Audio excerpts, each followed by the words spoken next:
Oh, just solid. Solid.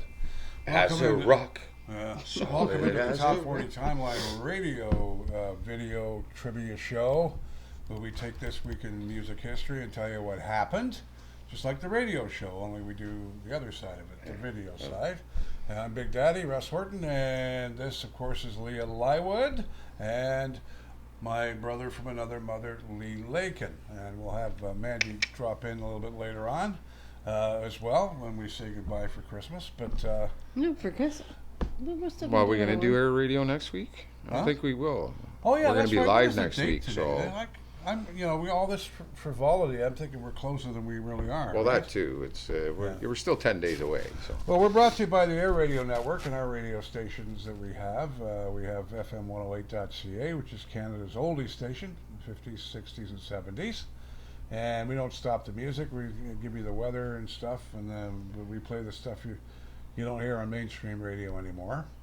And Radio GTA is our freeform station. And hello to Kenny Tosh, of course, who does our morning show now live from Belfast. And hello to everybody over there.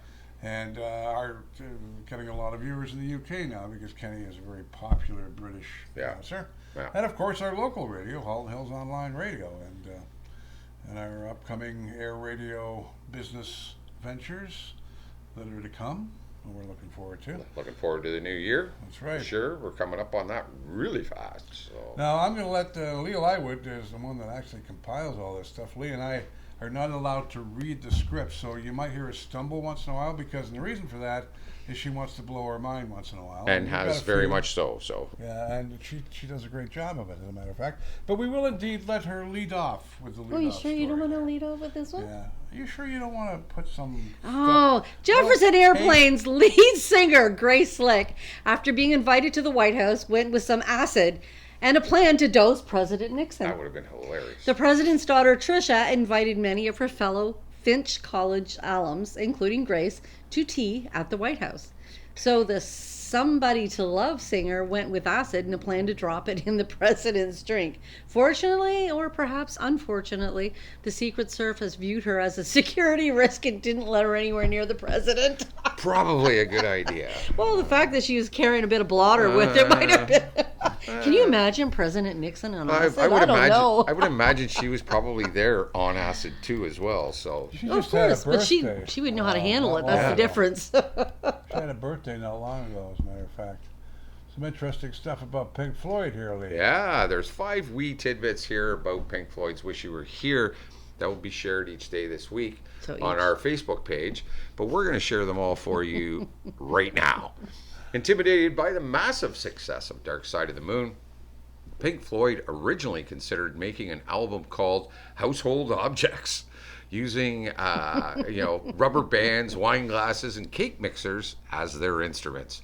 Now, well, that sounds like it would have been a bigger fuck you to the music industry than even Lou Reed's Metal Machine music. What I've heard actually sounded pretty good. They're musicians, right? So Yeah. there you go. And there's actually an album cover that says Household Objects. Yeah. And it's like back in the 50s and 60s, with looks like a mother taking records off to put in a dishwasher or Oh, something. man. Yeah. Oh, man. All right, so a little bit of history and trivia on this day. What day was it again? 19th? Well, this week in history. Yeah, this so week in history. This would have been I'm just Monday. making it difficult. This for would have been December everybody. the 11th. It's not Yeah. difficult for me. It's December the 11th, which Yes. was Monday. 1926, Not gonna rhythm and mess me blues singer Willie Mae Big Mama Thornton is born in Ayrton, Alabama, Alabama. where she was the first to record "Hound Dog," made famous by Elvis Presley. And Yeah, he used to listen to her. Have you ever heard her version of "Hound Dog"? Oh yeah. Willie, Man, she Willie was- Mae, Whoa. Big Mama Thornton. 1950 something. Yeah. And he used to, and the thing is when he was a little boy, Yeah. Yeah. right? Oh, yeah. And that was the genre of music why he became doing the things he was doing. Between that and gospel. Was because you the know. rhythm and blues and the gospel, that was Well, his. that was huge then.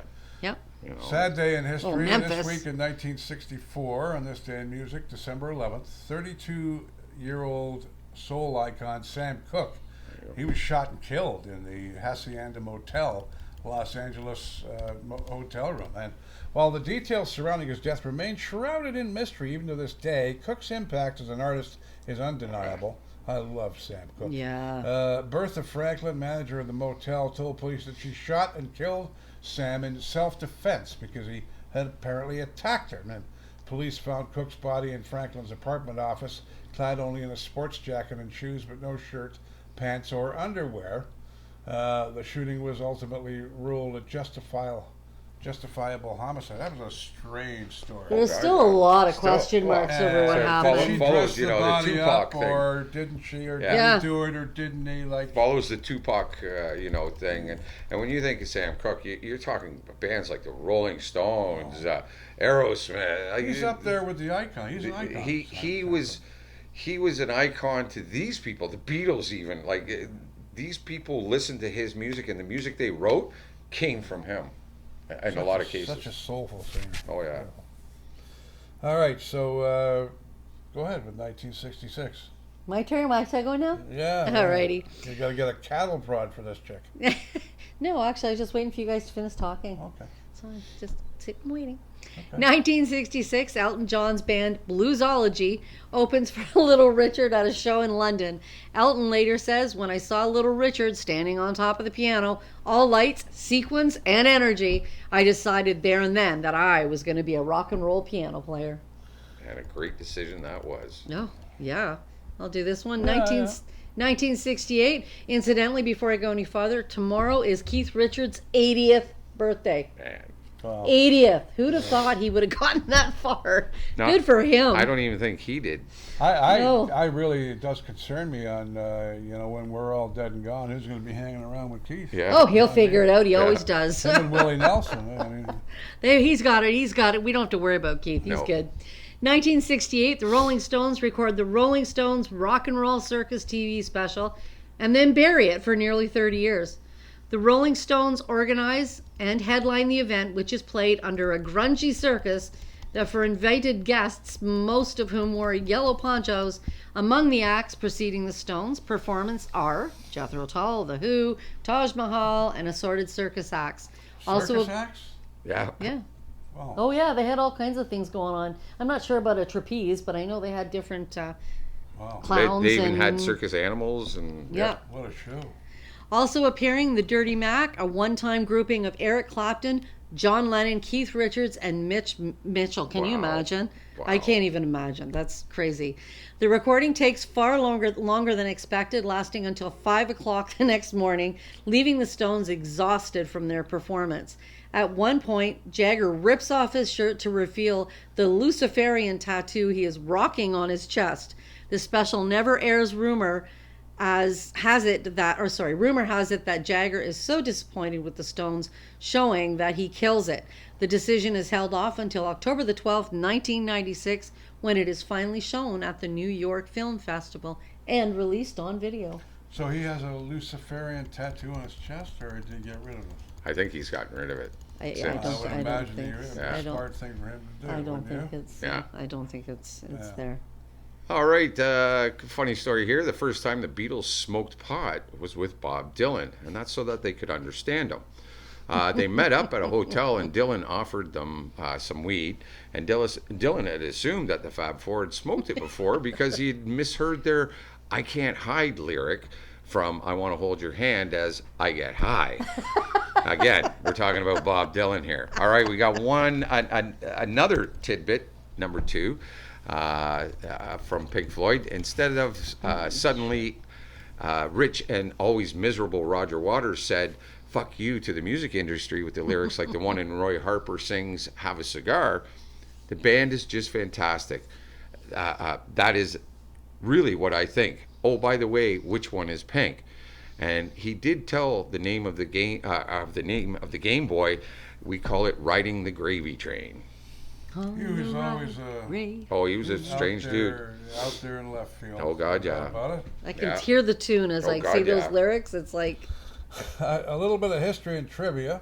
This is from December the 12th, 1963. John Fitzgerald Kennedy, a memorial album, becomes the fastest-selling album ever, moving 4 million units in 6 days. The album contains speeches by Kennedy and news reports in the days after he was killed. That's wild.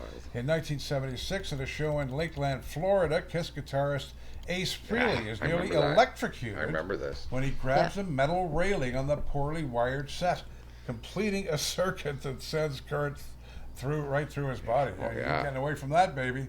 And Kiss had just performed at Detroit Rock City when Frehley gets the jolt and sees his life flash before his eyes as he's able to let go, but he blacks out and falls to the stage. And he is taken behind the amplifiers, and when he comes to, the crowd is chanting his name. You went back. After a 10-minute delay, he completes the show with no feeling in his hands. Can you imagine? The incident inspired Frehley to write Shock Me, which is included on the next Kiss album, Love Gun. Great album. And he sings on the track, which becomes his showcase song at concerts. So I can't imagine playing guitar and no feeling in your fingertips, because I play guitar, not like any pro, obviously, but I can't imagine hitting which string, even though you know where they are. But you know a pro when they can. Yeah, when they can pull that out of their when they arse. can do that.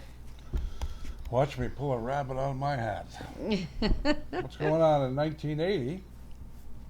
1980, Marie Osmond's solo variety series, Marie, premieres on NBC. I remember that one well, too. Yep. 1981, at a Journey concert in San Francisco, lead singer Steve Perry brings up members of the 49ers football team who are in the audience and introduces them as the next Super Bowl champions. His prediction comes true. The 49ers beat the Cincinnati Bengals in Super Bowl 16. And you'd be a schmuck if you got that wrong.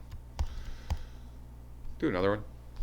2011, the students at Evanston Township High School in Illinois orchestrate a fundraiser where Baby by Justin Bieber is played between classes until $1,000 is raised. The Stop the Bieber campaign ends 2 days later when the goal is met. What a great idea. That is, too. Well, it's not a bad song. I mean, to but hear it over and over and yeah. over. Yeah. Here, everything I've got. Here, sell all my jewelry. I don't care. Exactly. Take it. Here's my lunch money.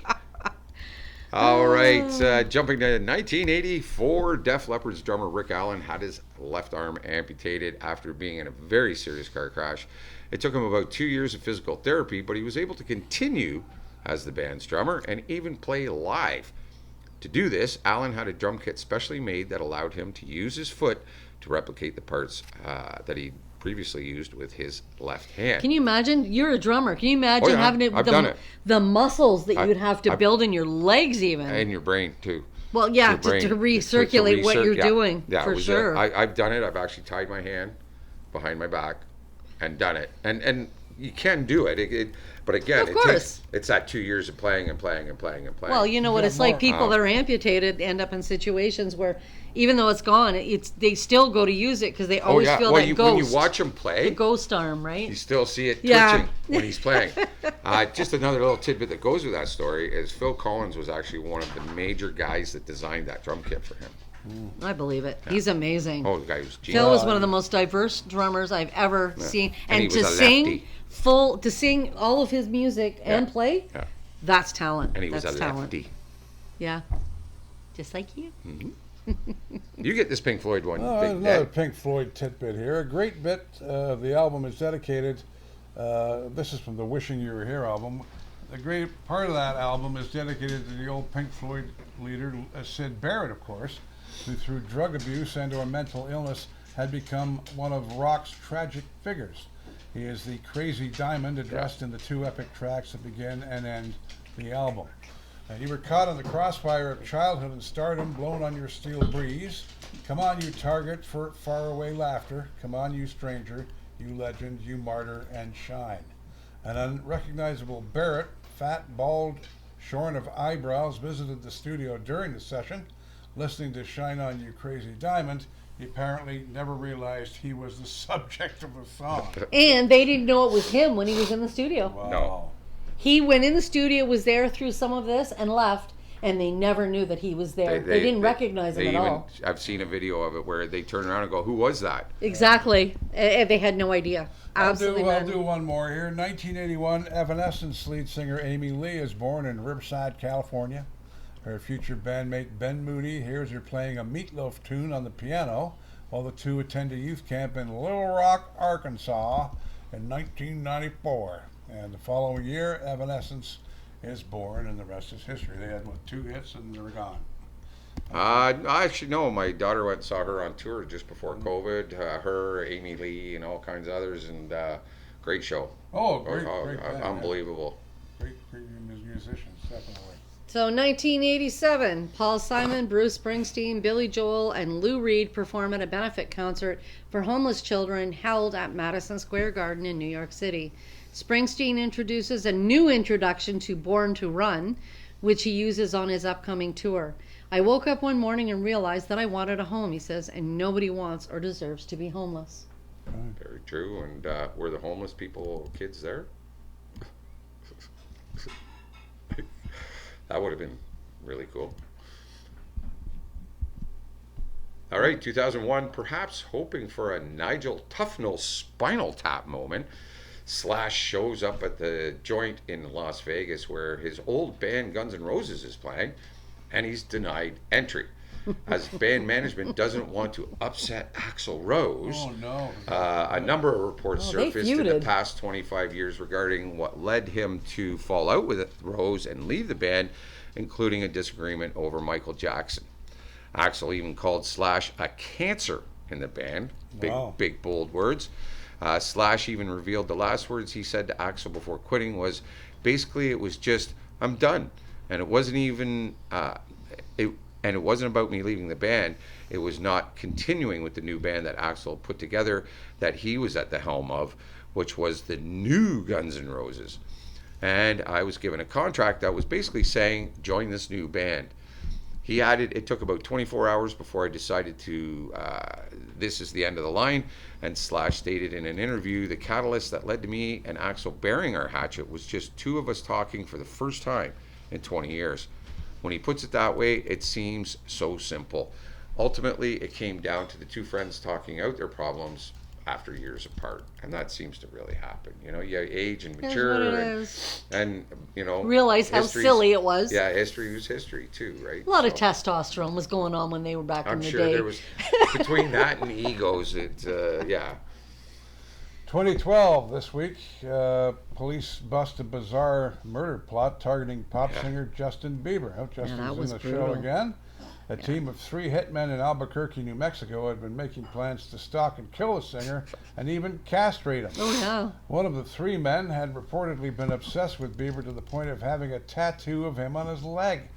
All 3 men were apprehended along with confiscated weapons and a set of pruning shears. I don't want to know what they had planned for the pruning shears. I think you know. No, I don't want to think there's about a it. story. You know, I hadn't heard that story. And I mean, Justin Bieber must be upset at that. I mean, that's just got. He was a kid. I mean, a little freaky. Yeah. Although a vast majority who thought Bruce Springsteen's song "Born in the USA" was all about patriotism and U.S. pride, though that's not exactly what the song's all about. Of course, the song is actually a major criticism of how veterans were treated after they returned from the Vietnam War. There you go. So now you know it was a protest song. Yeah. It was. Still is. So, here's something that's hard to believe, that the epitome of emotional songs, which was Every Breath You Take, actually has a darker undertone by the Police, is all about stalking and possessiveness. Oh, yeah. Sting wrote the song when he suspected his wife of having an affair, so he penned the famous lyrics, every breath you take, every move you make, every bond you break, every step you take, I'll be watching you. That's a little creepy. This song takes on a much creepier tone when you realize it's about a scorned lover. Yeah. A lot of people didn't know that. Great song, A though. lot of people, it is. But he obviously had his heart right into it, literally. Oh, there's some stalking charges going on there. I don't know, eh? All the way back to the wonderful time of 1911. Spike Jones. Spike Jones is born Lindley Armstrong Jones in Long Beach, California. He allegedly earned his nickname for being so thin, like a railroad spike. Yeah, Spike Jones. And he was, too. He was skinny as a rail. He was just, and tall. I know that feeling. 1959, the Ohio State University Research Center issues a report showing that rock and roll is the overwhelming favorite music of people aged 14 to 18. This is back in 59. However, most over age 18 were polled considered it their least favorite type of music. So It's amazing how the Makes generations sense. just keep that repeating time themselves. frame, yeah. Yeah, it totally makes sense. As a teenager, what did we listen to in high school versus our parents even, Yeah. right? You can do the Dick Clark one there. 67, Dick Clark announces that he's filming a movie about hippies, man.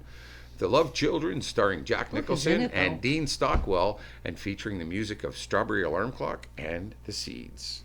I'd like to see that. I've never That's- seen yeah, it. I wouldn't mind checking that out actually too. About the hippies. Hippies, And Jack Nicholson. Thank- And if you see the photos with Jack Nicholson, he looks like he's like 20 years old. Yeah. Like he was young when they did this. So 1977, at the peak of the disco era, the film Saturday Night Fever opens in theaters. The soundtrack contains 2 previous #1 hits and 4 new ones. A Saturday Night Fever comes from director John Badham's fascination with the disco movement, described in British journalist Nick Cohen's 1976 article, Tribal Rights of the New Saturday Night. The world weariness of working class teens cutting loose on the dance floor every weekend is encapsulated in Tony Manero. Of course, the film's protagonist, played by Welcome Back Kotter star John Travolta, who I'm mistaken for in The Mall all the time. Though Cohen later admits that he come up fabricated with the something new article, there. based it on friends from London's mod scene of the 60s rather than the disco scene of the 70s that he knew nothing about. The film is a true-to-life experience for disco obsessies and a fascination for the disco curious. But the big story is the soundtrack, and the film is produced by Bee Gees manager Robert Stigwood, who brings them into the fold and uses their 1976 #1 hit, You Should Be Dancing, in the big screen where Travolta takes over the dance floor. and that was interesting because I didn't know it. I always wondered how the Bee Gees ended up being a good chunk of the Yvonne Elliman, and there was Yeah. a bunch of them. But I'm wondering how his microphone's on the table. My microphone's on the table. Oh. I just looked over. Well, I guess you're going to be turning me up, Yeah. because I'm not stopping now. please listen to this with headphones. Thank you. Sorry, about that, folks. Oh, what a night! What a night! All right, you go ahead. Yeah. 1999, in a much publicized show, Paul McCartney returns to play the Cavern Club in Liverpool for the first time since 1963. Joining him are Pink Floyd's David Gilmour and Deep Purple's Ian Pace, I guess. Yeah. Only about 300 watch from the club, but another 4,000 or so see it simulcast on big screens at nearby park. And many more watch a webcast of the show, which is likely the most watched internet event in history. At this point, reporting is far from reliable. I don't think you're supposed to read that. But you could. Okay. Huh? That's the same story. Oh, it is, yeah. Oh. Okay, let's go right to Charlie Brown Christmas, I guess. Go for it. 1965, Charlie Brown Christmas makes its debut, airing on CBS in place of the Munsters. The famous score, which becomes synonymous with Peanuts, is written by jazz musician Vince Guaraldi and performed by his trio. The full song that includes the score is called Linus and Lucy, named after the 2 characters from the comic. Giugardi wrote Guaraldi. Yeah, wrote it for a 63 documentary on the Peanuts and its creator, Charles Schultz, called A Boy Named Charlie Brown, which was never aired. Using a sophisticated jazz tune in a documentary is not unheard of, but making it the basis of an animated children's special was unorthodox at the time. However, there's nothing typical about Charlie Brown Christmas. The characters are voiced by actual children, not adult voice actors. There are no adults seen in the Peanuts universe. The special makes a statement about commercialization of Christmas. Not good for business when your sponsors are trying to peddle their wares. There's no laugh track, so we figured out for ourselves what's funny. A passage from the Bible is quoted. Linus reads from, like, the Gospel of Luke. The jazz theme bucks convention, but makes perfect sense, and the bouncy tune fits the animation perfectly. It also gives a special cross-generational appeal, since adults are also watching, thanks in large to Linus and Lucy and another song from, what is it, Guaraldi? Guaraldi. Guaraldi, Vince Guaraldi Trio. Guaraldi. That is used in the special, and it's called Christmas Time is Here, which we all know that one. A Charlie Brown Christmas became a holiday classic, eventually moving to ABC, where it eventually, or usually aired a few weeks before Christmas, and again on Christmas Eve. And I think we've all seen that special. Did you know that while you were reading that, we weren't We have laughing a at you. guest. Oh, I know. We have a guest on We the have a show. guest elderbug. We have one of those stink bugs Oh. crawling all over Well, Santa. it's actually the here. elder Poor bug, old but Santa. it was just the way he'd come up and his little antennas are doing this on top, and he's looking around And it's like, right at the anything else- screen, and then he Can comes anything down. else go wrong today? Just a terrible day for He was just electronics, checking your son. vocabulary as Pretty you were much. reading. And Look. Guaraldi's Yeah. and the whole bit. 1944, it is on this day that Glenn Miller, a world-famous band leader who joined the Army in 1942 and has been entertaining troops with his Army Air Force Band, vanishes when the plane taking him from England to Paris disappears over the English Channel. The plane is never found. Miller, age 40, is presumed dead. I don't know if I can't prove it's true or not, but rumor has it that my mother sang one song with the Glenn Miller Orchestra Oh, right on. in the 40s in Nottingham when she was, and she was a singer, my mom. But I could never find out whether she was kidding with me or not. Yeah. But I'm inclined to believe her because she was a good singer and she used to get around the circuit, you know. So there's a good possibility that's true, but I can't say that for sure. 1957, I'll do one more. Or, was it my turn? Was Yeah, I go just reading for it. Go ahead, something? go, Yes. go. Mitch Miller and Sammy Davis Jr. blast rock and roll in a syndicated radio talk show hosted by Davis. However, MGM label president Arnold Maxim disagrees, saying he sees no end to the fad in the near future. So that's 1957, of course. Yep. 1974, Young Frankenstein opens in theaters. When members of Aerosmith take a break from recording the Toys in the Attic album and see the film, they laugh hysterically at the scene where Igor, which is played by Marty Feldman, tells Dr. Frankenstein, which of course is Gene Wilder, to walk this way. Yeah. And the doctor imitates Igor's walk. Returning to the studio, they have the title to the track they've been working on. That was new for me. I didn't know that's how Walk This Way began. Kind of interesting. 1986, at the Oakland Coliseum Arena, the Grateful Dead play their first concert since frontman Jerry Garcia slipped into a diabetic coma 6 months earlier. With Garcia's health scare, it was unclear if the band would continue, but Garcia reassures fans with the opening number, Touch of Grey, as he sings, I will get by. I will survive. 2015, an interview with Lebanon gets it. commuter He gets it. Free Sheet Metro. Carol Decker of T'Pau is asked if T'Pau. T'Pau, whatever. Oh, God. Get a real name. Is Margaret- asked if her Is it autobiography T'Pau? gave Mike, her. Mike Devine's here, is it? T'Pau. Let's ask him. It's Teapot. T'Pau. Thank okay. you. He's the T'Pau. guy that would know. Yeah. I know the was a one-hit I wonder. told weren't you they? it was Teapot too. Yeah.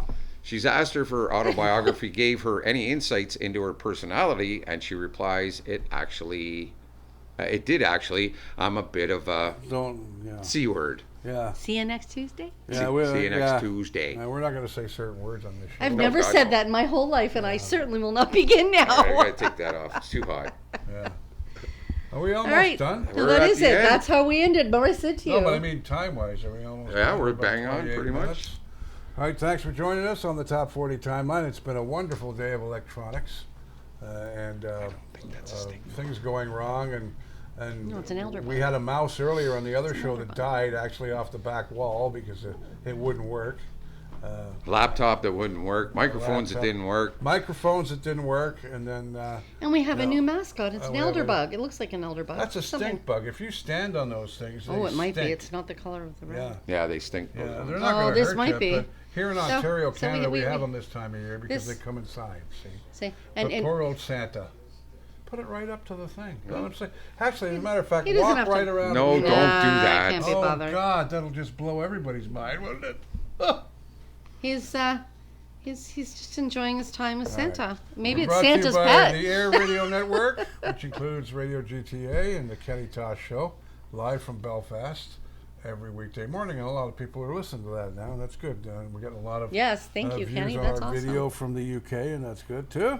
Always a little bit, and then you got FM108.ca and Halton Hills Online, And we've got Party Dog, of course, owned by Mike Devine. Mike, come over here. We're going to say goodbye anyway. But Mike is the morning man in Guelph. He's the afternoon guy in Kitchener. He owns Party Dog Radio. He does, was it Dave FM? And Magic in Guelph and Seajoy, right? Yes. Right yes, those four. So, busy boy. Busy. So we're going to do what?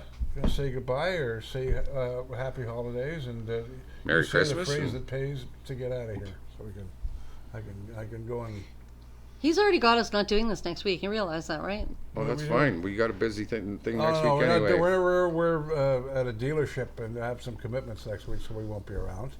But we will continue show before Christmas. That's why I was last confused. week is yes when we do live at the dealership. Yeah. Yeah, but so we won't have another show before Christmas. So Merry Christmas to you. Not possibly not. Either way, Yeah, we are uniting community Pretty close, worldwide. There you go. Let's get out of here. Have a great week, everybody. Assume the position.